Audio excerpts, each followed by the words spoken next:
It's that time again. Welcome to Legacy Driven Marriages Podcast. It's time to get into that relationship arena.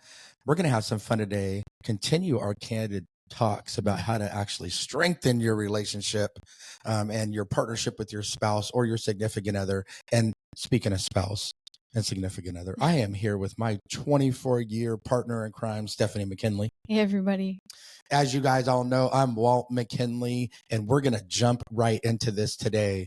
I love this topic, especially because for many years, I didn't do a very good job at this.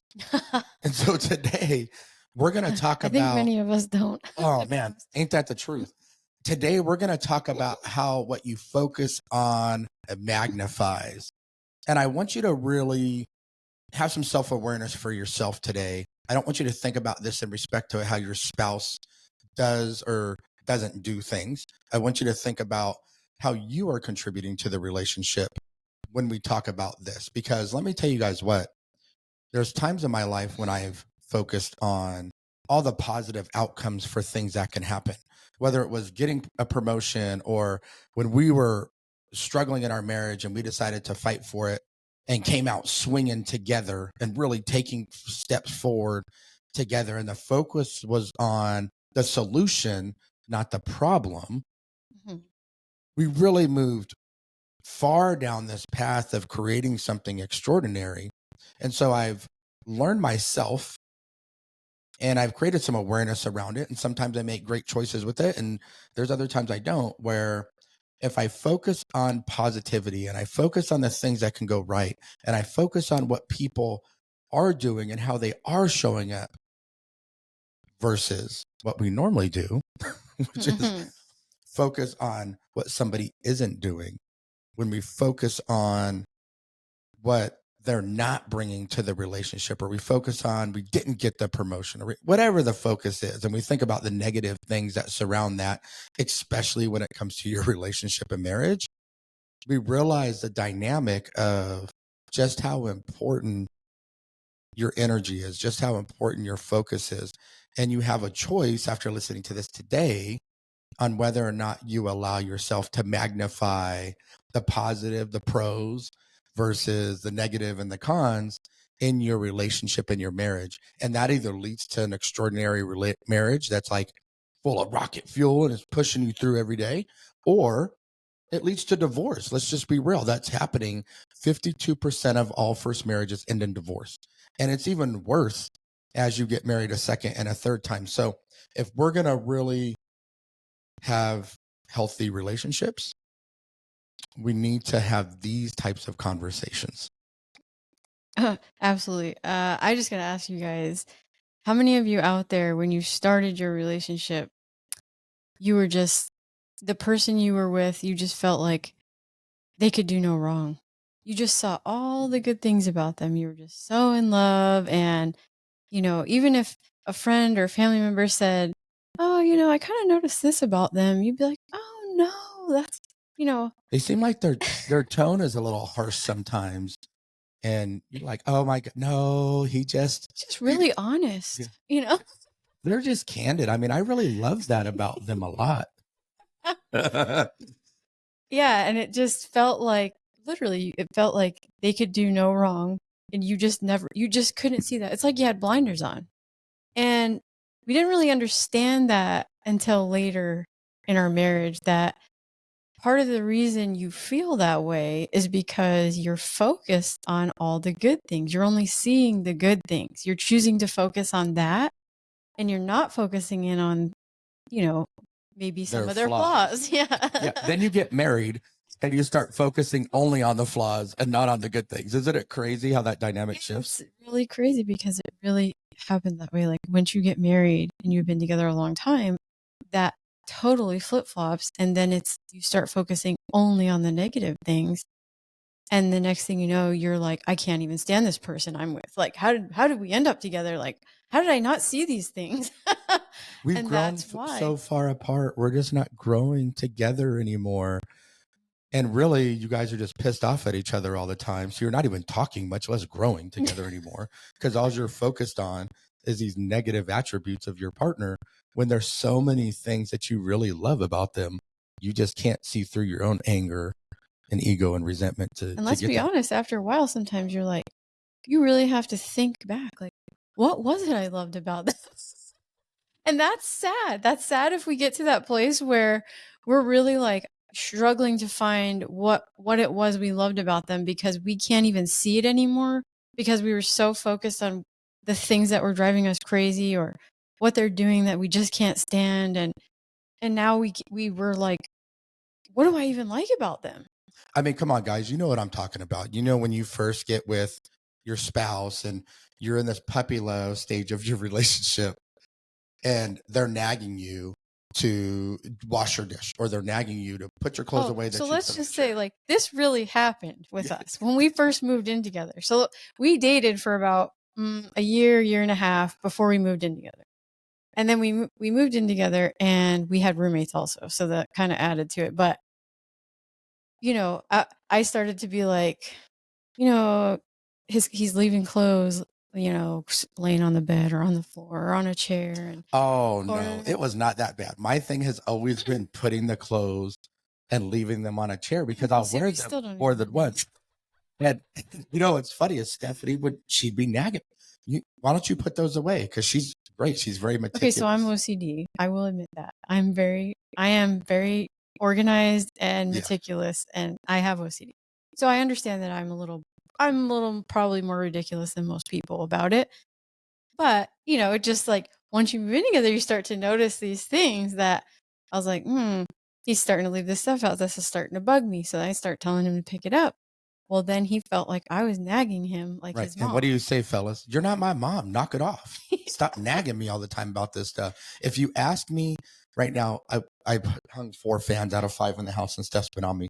You're going to hang the other fan? I'm like, I'll do it in the next 6 months. Stop asking me about it all the time.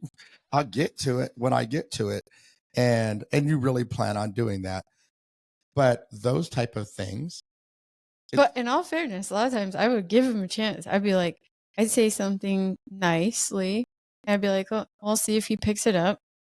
And then when it didn't get picked up, then I started to get a little more stern about it and like, really starting to get on him about it because it's like, okay, like it's been there for 4 days. Could you please pick it up now? Like that kind of thing.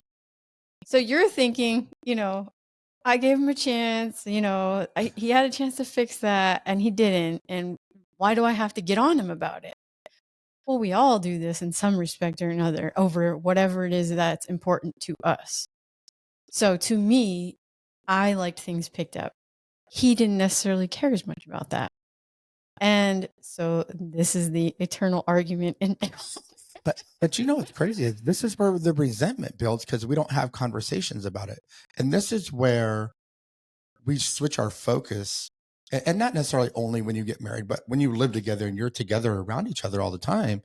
I know all of you guys out there have been in this. If you've been in a relationship longer than 2 years, you're living this in some way, shape, or form.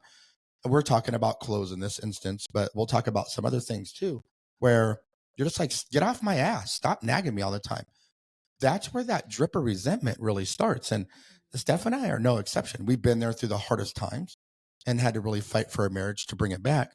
Now we just know that we do this with each other sometimes and we end up laughing about it or cutting up about it or messing with each other about it where it doesn't generate anger and resentment anymore.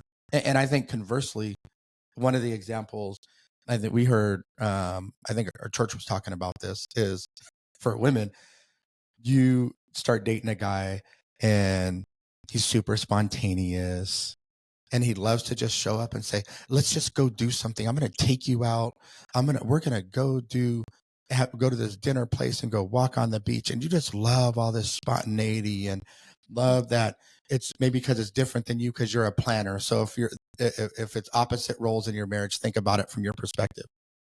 And your friends are telling you, he seems kind of lazy. He doesn't really keep a job for long. You're like, no, he's just so spontaneous. He's so wonderful. Gosh, I just love that about him. It just brings out a different side of me. And then you get serious in your relationship when the work starts or you get married. And then what do you say? you're being really lazy. Could you please like get up and start working towards something, make a plan for that next time. Like, You don't plan. I can't handle you jumping from job to job. We need some stability in our life. Why are you always being so last minute and it's not spontaneous anymore, but why are you being so last minute? Like you don't ever help plan that. This is what happens, whether it's picking up clothes, whether it's being spontaneous, no matter what it is in your relationship, we're going to have some value to provide you today to help you shift where you're really focusing at. And I know, Steph, you brought up a magnifying glass talking about this. Yeah, we just wanted to point out that, and I want you to think about a magnifying glass when we say this, is that what we focus on magnifies. When we focus in on something, it gets bigger. So if we're focused in on, it starts out as something small, we focus in on this thing like he wasn't picking up his clothes. And sooner or later, we start to get like, God, he never picks that up. And then that's always playing in our head. And when we start to look for it because we're focusing in on it. And so really think about the magnifying glass that when we focus in on something, it really gets bigger.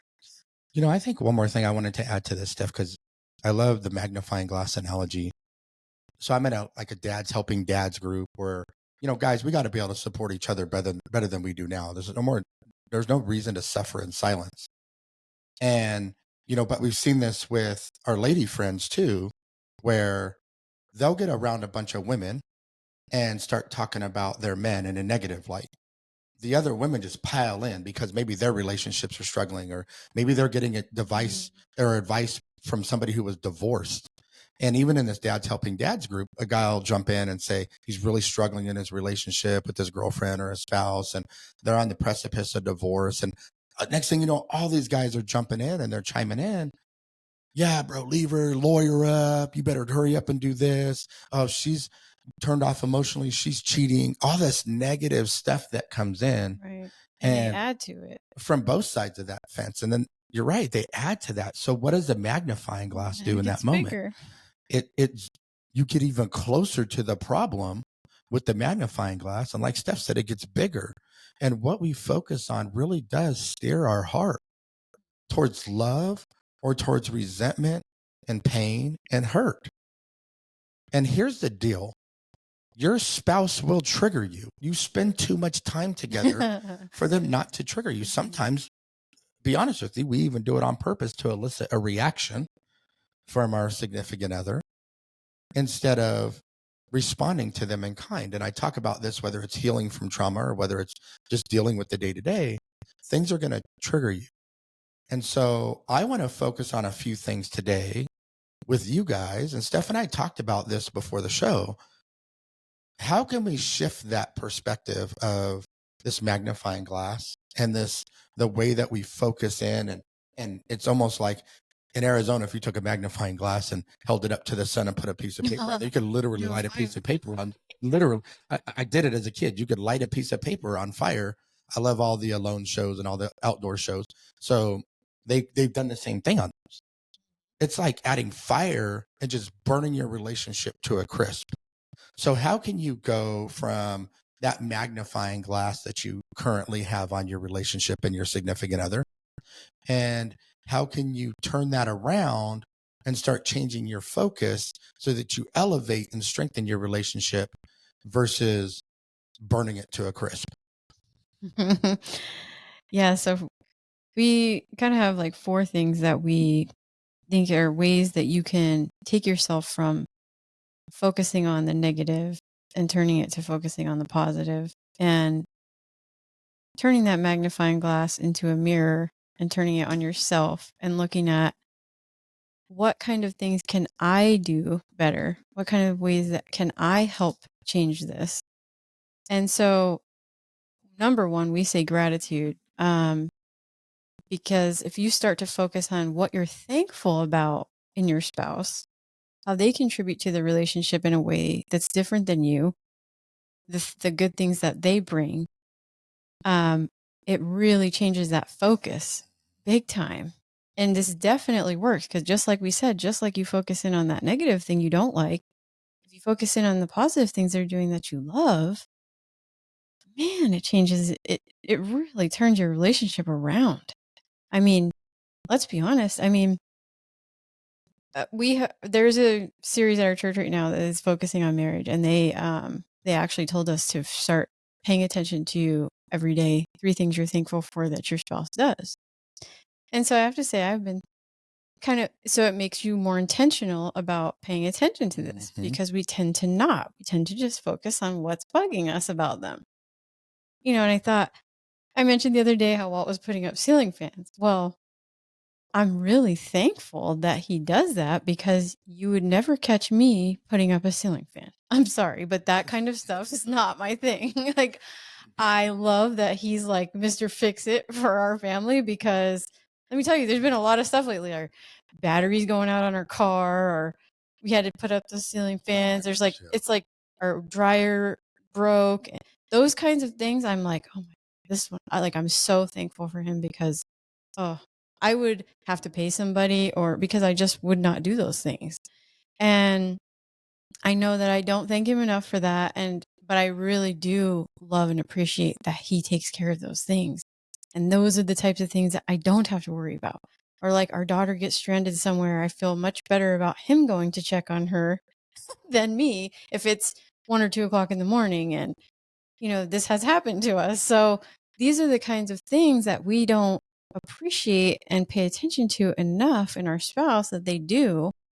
And we should be showing each other gratitude for that and saying, man, babe, thanks so much for taking care of that. Like, because, and vice versa. Like, I do a lot of the laundry and cleaning, and I know he's like, thank God I don't have to fold clothes and run the vacuum. And like, those are things he Right. just does Thank not want to goodness. do.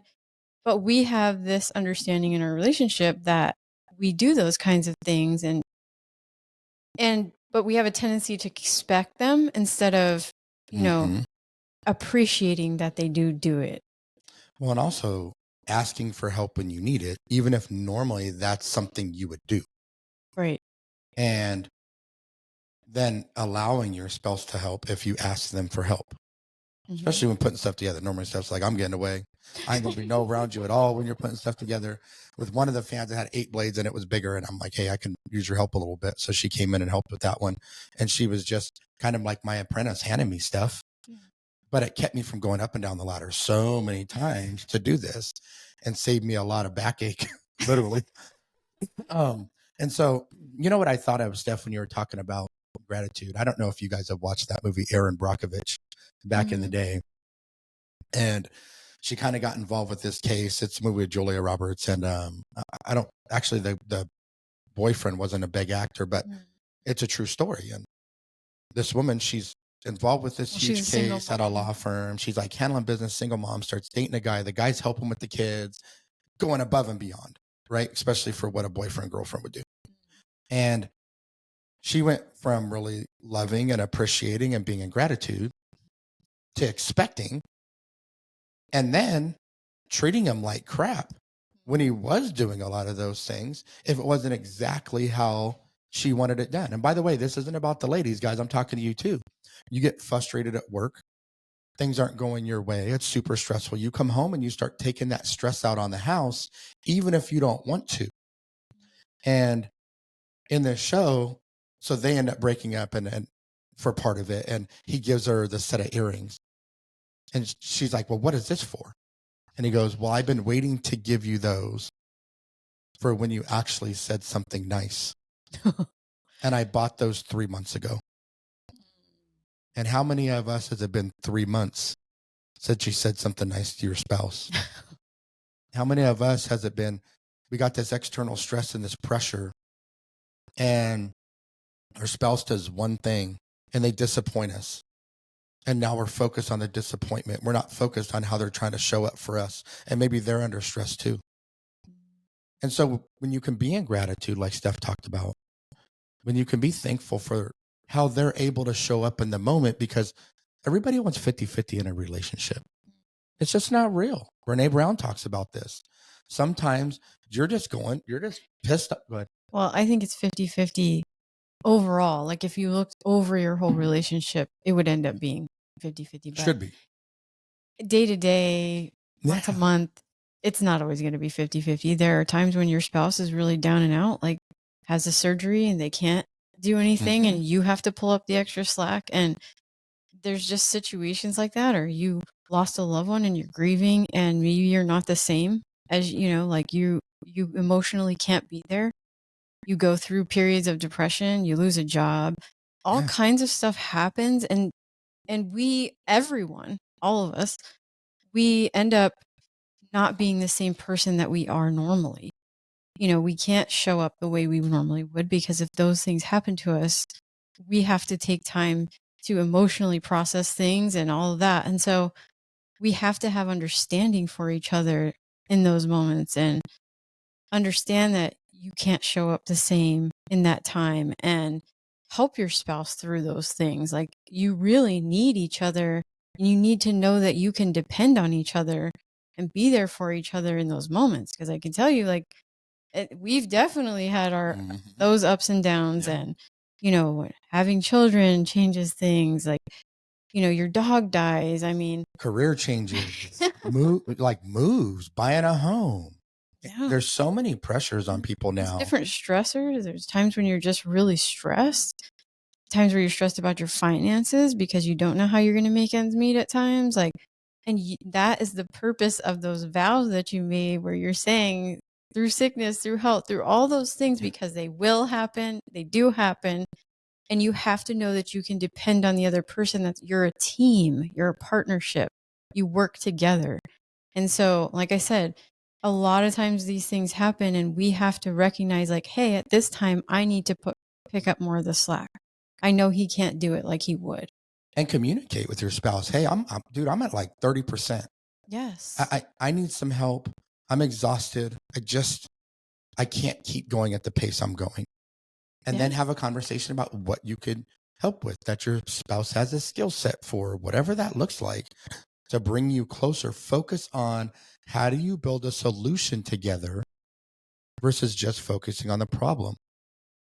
Stop putting fire on your relationship, whether it's unwittingly or whether it's on purpose. Focus on the gratitude. And by the way, this works in every aspect of your life, guys. Focus on the gratitude for your spouse. Focus on the gratitude for what you do have. Your whole energy and the dynamic of how you show up around everybody else, and how, think about it. You ever had somebody walk in a room and you could just tell they're pissed, like without saying anything? Feel their energy. Don't think people can't feel that coming from you. So the better your energy is, the more you're in gratitude, the more thankful you are for what you have, the more you're going to attract things in your space, including your spouse, who are all going to love you and affect the way you feel. It's such a win-win, amazing cycle when it Mhm. happens, but we can't see that through the pain and the storm of all the emotions and the triggers that are happening sometimes. So be in gratitude. And then this is the next one. I talked about people are triggered, period. So what do you do when you're triggered? Do you make the choice? Because it is a choice, whether you think it is or not. Do you make the choice to react emotionally? Do you make the choice to lash out? Do you make the choice to say something rude to your spouse because you're just upset and you want to elicit a response, even if they said something mean to you? Or do you say, hey, that's kind of out of character for my spouse and they must be having a really bad day. I'm actually going to take a step back and take a breath and respond with love and compassion, like Stephanie did when right before I left corporate America. You know, I was upset. I was just frustrated at work and had nothing to do with her or anybody else, and making decisions all day and working 14-hour days. And I was exhausted mentally, emotionally, physically, spiritually. She asked me, what do you want for dinner? I said, I'm so sick and tired of making decisions. I don't care. Just put some in front of me. It's 5:30. I'm hungry. She just looked at me in this moment. Such a beautiful moment. She could have been triggered, because trust me, I triggered her in the moment. She wanted to react emotional. Been triggered over that one a lot. She made the choice. She made the choice to respond with love and kindness to me. And she said, what's wrong? And she really meant it. Like, what's wrong? Are you okay? And I started breaking down, because fellas, we don't cry. We're the rock. We don't care. We're one of my buddies says, a rock that the waves crash on all the time. And I just let some of that emotion I was feeling. I trusted my wife enough. I was vulnerable enough to let that emotion out. And I needed to at that moment desperately. And that started us down the path of what we've been doing the last couple of years. And we wouldn't have done that if she wouldn't have challenged herself to change her perception in the moment and how she responded to how I reacted versus vice versa. And I've done the same thing in our relationship too. And so I want you to really hone in on this piece over the next couple of weeks. And what I found is with my own triggers, the trigger doesn't go away. My ability to respond has increased. And every time I respond versus react to that trigger, whatever that is, I'm able to respond easier the next time, to the point where I can kind of just respond to certain things now without even thinking about it at all.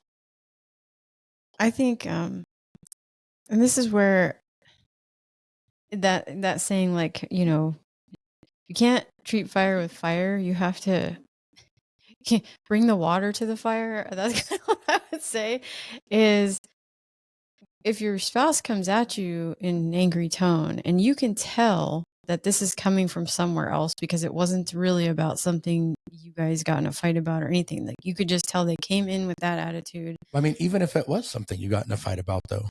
Oh yeah, true. Mhm. But sometimes it's really obvious, and sometimes it's more like you feel like they're just poking at you.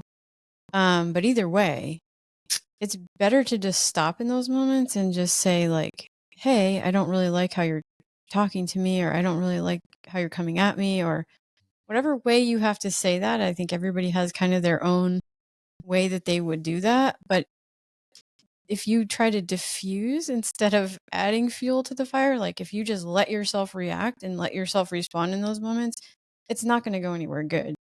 You're just going to end up with a giant argument. Where versus if you try to diffuse the situation and at least say, hey, like, I feel like you are already in a bad mood.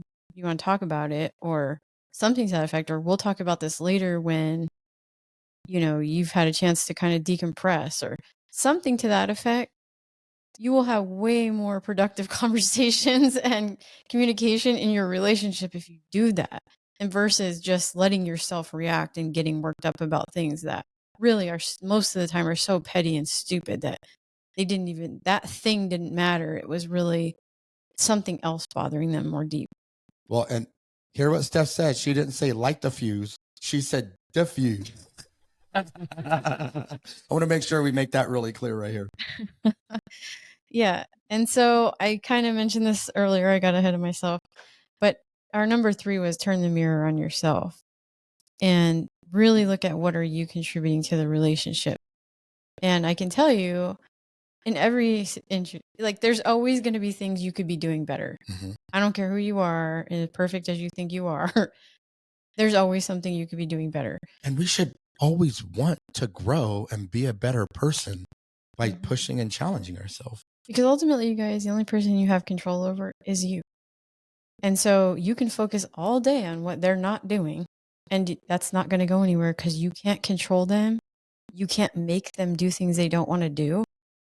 That's never going to happen. But you can control yourself. You can change the things that you're doing. You can change that you're noticing good things that they're doing. You can be doing good things, because I really believe in the law of reciprocity, that what you Mhm. put out there, the energy you put out, is what will come back to you. It may not even necessarily be from that person, but it will come back to you in some way. And so if you're constantly putting out negative and you're only focusing on the negative and you're, pointing out everyone else's flaws, and then honestly, that's what you're going to get back. Where versus if you were noticing the good things about your spouse and you're doing good things for your spouse, at some point that's going to come back. Well, it's Steph, you say this all the time. It's the golden rule. Do unto others as you want done unto you. Imagine if you and your spouse or partner stopped magnifying glass, stopped pointing fingers at each other right now today and said, okay, for the next 30 days, we're going to turn the mirror on ourselves. We're going to take a good, long, hard look at how we're contributing to the elevation or the demise of our relationship. And then I'm going to be better. I'm making that commitment to be better every day. And you and your spouse did that for 30 days. your relationship would be so different than what it is today. And we can honestly tell you this because we did it. Yeah. When we almost got divorced, I mean, we had to fight and we had to take a good, long, hard And we look. turned that mirror on ourselves. And that's tough, man. That's tough to be real about. Hey, man, I'm kind of being an asshole lately. All I'm looking at is what she's not doing for me and not looking at the way that she is contributing to our home and all the unseen things sometimes that maybe I didn't even recognize in what Steph was doing. And as I've shifted focus to thanking her for stuff versus focusing on the negative, the way I treat her changes. As the way I treat her changes, the way she's feeling more loved, she's feeling closer, she's feeling just as a human being herself, more supported. So then guess what? She feels better about all those things. So she reciprocates that to me. So you don't want to do it to influence your spouse. But what I will tell you is it does influence your spouse to want to make a change and do something better. I want you to really ask yourself in this moment as you turn the mirror on yourself today. If there was a camera crew following me around all day and people in the world could watch how I treated my spouse, what would they say about me? What would my children say about me? What would my coworkers? What would my best friends? Hell, what would I say about me if a camera was following me around and it was watching how I showed up in my marriage? Yeah, that's ooh, how different, right? How different are we behind, like when no one's watching? What kind of person are you when no one's watching? Because people show up really different when they know people are watching. But when they're not, are they the same person? So, like we always talk about, guys, listen to this or watch it on YouTube with your spouse. Because maybe you can't say to turn a mirror on yourself to your spouse. Y'all ain't in that part of your relationship. Had I told Steph at some point, brought her a mirror and was like, well, you look at yourself. She would have did that to me. I'd have been triggered and then reacted emotionally to that. So maybe this is a thing that I guess this is crazy because when you said that about a camera crew following you around, I just thought, I guess I feel like that all the time because I feel like God's always watching what I'm doing. So I feel like I am being watched all the time. And so it does change how I show up. And that's not to say that I'm perfect, but that's how I think. So I think my actions are a lot different because of that. Because I really do feel like the person who really, like, the entity that really matters is watching always. And that's where I get that. I told Walt I learned it's 5 or 6 years old at church that the golden rule, treat others how you want to be treated. And I think that that's really how I think most of the time. Not that I always get it right, but I do think that way a lot, that how would I feel if someone treated me this way? And I'm always thinking like I need to treat them how I want to be treated because that's what I would want from them. So I need to do that. Yeah, I love that. I think if your spirituality comes from God, I mean, that's really what we're taught. And our goal in life is to really love others like God loves us. And so can you bring yourself to do that or try to emulate that? And we're humans and we make mistakes and we have attitude problems sometimes and we have stress and we have all these things that mitigate us being able to do that to the best of our ability sometimes. But the more we push ourselves, the more we challenge ourselves, the more we turn the mirror on ourselves in every facet of our life. And this includes being a parent. And we start focusing on how we can show up differently and how we can max out who we are as an individual. All of our relationships change. Most importantly, the relationship with our spouse. And don't think, I talked about a camera crew, but don't think your kids aren't watching. They're like a camera crew. Yeah, they are. A living camera crew that soaks up every single damn thing that you do, that you say, that you act, down to whether or not you say please or thank you to a waiter, down to whether or not you thank your spouse, down to whether or not you take care of yourself. And so that is such an important part of life. And I know that's It's tough to turn the mirror on yourself, man. I haven't always done it the way that I should. I haven't always even thought that way. It was about how people treated me, not necessarily how I treated others, because I tried to treat others good. But when I turned the mirror and I looked at, am I actually treating others the way that I think that I am? Am I willing to receive the feedback? Ask your spouse, do I treat you the way that you need? If not, what do you actually need? And then sit back with an open heart and receive the feedback that you're going to get. Because the feedback is what makes us grow, and it fills in those blind spots that we all have for how we think we're showing up, how we perceive we're showing up to where actually people, how they think and perceive the way that we're showing up. And so we got one thing for you guys we want you to do this week. We like just challenging. We've heard back from people that it's helping elevate their relationships and their marriages, digging into these challenges. So for the next 7 days, we want you to write 3 things per day that you love or appreciate about your spouse. They don't have to be big. Maybe they made the coffee in the morning for you, or they made you breakfast, or maybe they helped hang a fan. Right? Write down 3 things per day over the next 7 days, and then sit and give that to your spouse or read it to your spouse. Man, you want to talk about feeling loved? And Stephanie and I are going to commit to doing this too. You want to talk about feeling loved when you can hear those things that somebody loves and appreciates about you? Man, imagine if somebody did that for you, how would you feel? So why don't you be that person and set the example for the person you love the most in this world? I love that. And I do think the point of this is if you do write down the 3 things per day, it makes you intentional. You'll start really looking for those things.